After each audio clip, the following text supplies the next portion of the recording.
Assalamualaikum warahmatullahi wabarakatuh. Perkenalkan, nama saya Faiza Farik Arifa dari kelas 2 D4 Teknik Informatika A, Politeknik Elektronika Negeri Surabaya. Kali ini saya akan mendemokan project 2, yaitu Adaptive Thresholding. Sebelumnya, saya akan menjelaskan apa sih thresholding itu. Thresholding merupakan salah satu metode segmentasi citra yang memisahkan antara objek dengan background dalam suatu citra berdasarkan pada perbedaan tingkat kecerahannya atau gelap terangnya. Tujuannya untuk membuat representasi citra biner dan mengelompokkan masing-masing pixel ke salah satu dari dua kategori yang ada, yaitu gelap dan terang. Region citra yang cenderung gelap akan dibuat semakin gelap atau hitam sempurna dengan nilai intensitas sebesar 0. Sedangkan region citra yang cenderung terang akan dibuat semakin terang atau putih sempurna dengan nilai intensitas sebesar 1. Oleh karena itu, keluaran dari proses segmentasi dengan metode thresholding adalah berupa citra biner dengan nilai intensitas pixel sebesar 0 untuk gelap atau 1 untuk terang. Nah, sekarang kita lakukan untuk demo dari Adaptive Thresholding. Tapi sebelumnya, saya akan menunjukkan kode program dari tiap-tiap button. Yang pertama ada button Load Image. Berikut kode program dari button Load Image. Selanjutnya, button dari biner 127. Berikut kode program dari button biner 127. Selanjutnya, button dari gray. Berikut kode program dari button gray. Selanjutnya, button integral sum. Berikut kode program dari button integral sum.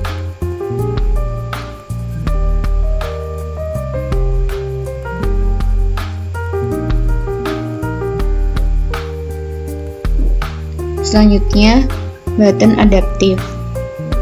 Berikut kode program dari button adaptive.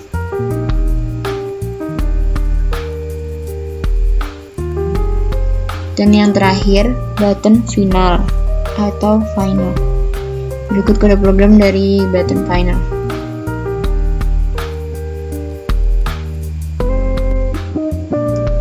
Nah, sekarang kita akan coba untuk jalankan programnya. Yang pertama, kita akan melakukan proses global thresholding terlebih dahulu. Sekarang kita akan load image-nya terlebih dahulu.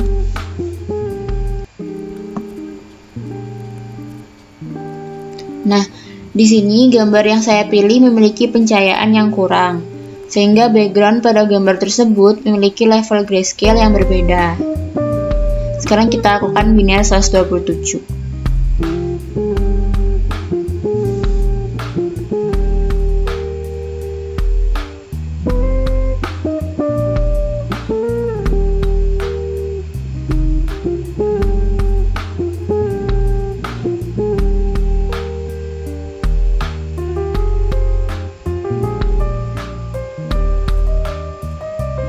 Nah, dari hasil dari biner 127 ini bisa kita lihat dari hasilnya, pixel yang memiliki nilai RGB di bawah 127 maka dinolkan sehingga menjadi pixel berwarna hitam. Sedangkan untuk pixel yang memiliki RGB di atas 127 maka akan dinaikkan menjadi 255 sehingga menjadi pixel berwarna putih. Nah, dari proses global thresholding tersebut bisa kita lihat bahwa hasilnya ini kurang maksimal, sehingga selanjutnya kita akan coba melakukan proses adaptive thresholding untuk mendapatkan hasil yang lebih maksimal. Pertama-tama kita akan grayscale-kan terlebih dahulu.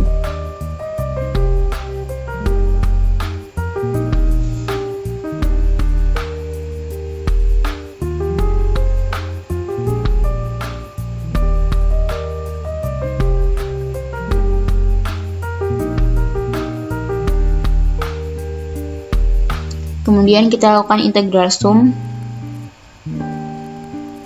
Berikut hasilnya.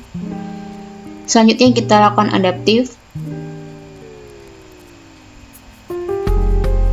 dan kita lakukan final.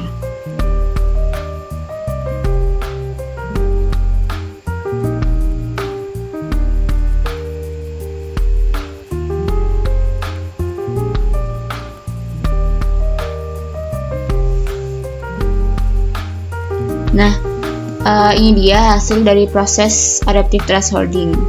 Hasilnya ini menjadi maksimal meskipun background memiliki nilai grayscale yang berbeda.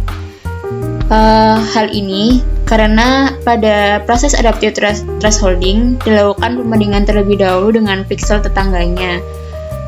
Gunanya ini untuk menentukan apakah pixel akan diubah menjadi gelap atau putih.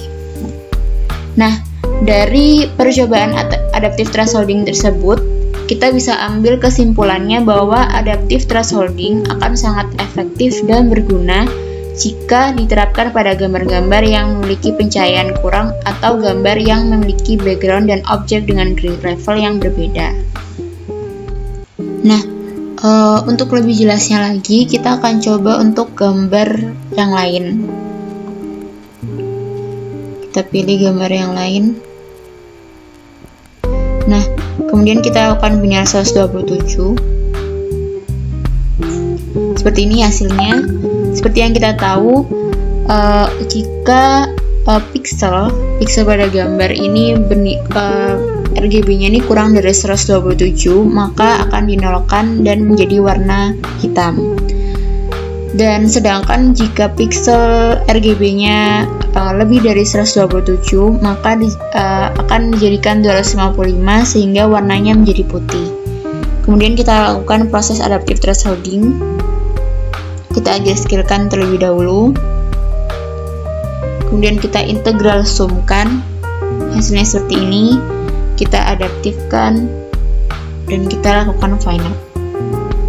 Nah, ini dia hasilnya. Hasilnya lebih maksimal jika dibandingkan dengan hasil pada proses global thresholding. Nah, itu dia demo dari adaptive thresholding. Selanjutnya kita akan lakukan demo dari region splitting.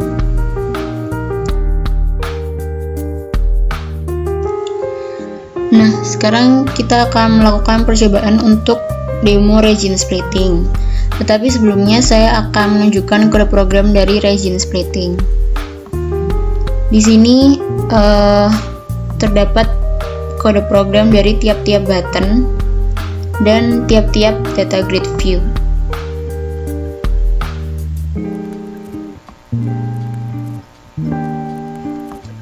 Nah, sekarang kita akan jalankan programnya. Nah, pada demo region splitting ini, saya menggunakan metode region splitting untuk pengenalan huruf dari beberapa gambar huruf tulisan tangan. Nah, pertama-tama kita akan load terlebih dahulu gambar hurufnya.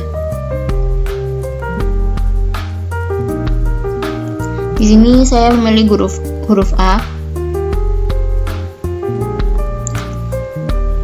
Dan bisa kita lihat di sini terdapat matriks hasil splitting acuan.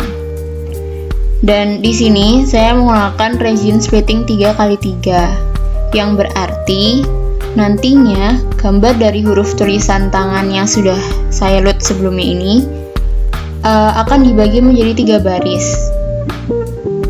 Dengan masing-masing barisnya terdapat 3 region kolom. Sehingga totalnya nanti akan ada 9 region kolom sesuai yang ada pada matriks hasil splitting acuan. Di sini juga terdapat 9 kolom. Nah, nantinya ini pada setiap region akan dihitung jumlah pixel hitamnya dan akan dihitung jaraknya melalui perhitungan selisih dengan matriks atau vektor hasil splitting acuan seperti yang sudah disiapkan di sini. Kemudian kita akan lakukan rekognisi. Di sini terdapat jarak dengan acuan dan vektor region, di mana jarak dengan acuan ini merupakan hasil selisih antara vektor region vektor region dari huruf ini dengan matriks hasil acuannya. Sedangkan untuk vektor region merupakan hasil proses region splitting pada gambar huruf yang telah di-load di sini. Dan dari beberapa jarak dengan acuan akan diambil nilai yang paling kecil. Di sini didapatkan vektor acuan kedua, yang berarti vektor acuan kedua ini merupakan vektor atau nilai yang paling kecil dan mendekati dengan gambar huruf asalnya. Nah, vektor acuan kedua ini merupakan vektor acuan dari huruf A, sehingga di sini hasilnya adalah huruf A. Kemudian kita coba load huruf lain. Di sini saya akan memilih gambar F.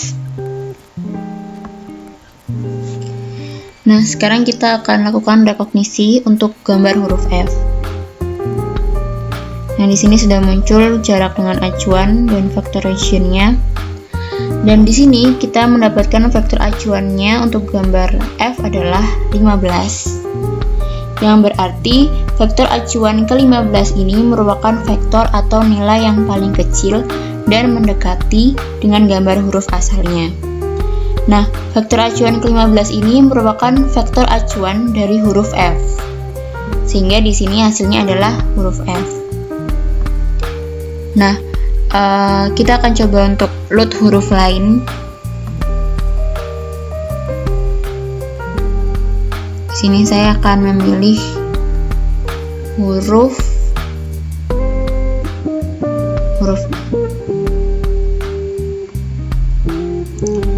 Nah, sekarang kita akan lakukan rekognisi. Di sini sudah muncul jarak dengan acuannya dan vektor region dari huruf I. Di sini kita dapatkan vektor acuannya yaitu 25, yang berarti vektor acuan ke-25 ini merupakan vektor atau nilai yang paling kecil dan mendekati dengan gambar huruf asalnya. Nah, vektor acuan ke-25 ini merupakan vektor acuan dari huruf I. Sehingga di sini hasil dari rekognisi huruf adalah huruf I. Nah, itu dia percobaan demo dari region splitting. Jika ada kurang lebihnya mohon dimaafkan. Wassalamualaikum warahmatullahi wabarakatuh.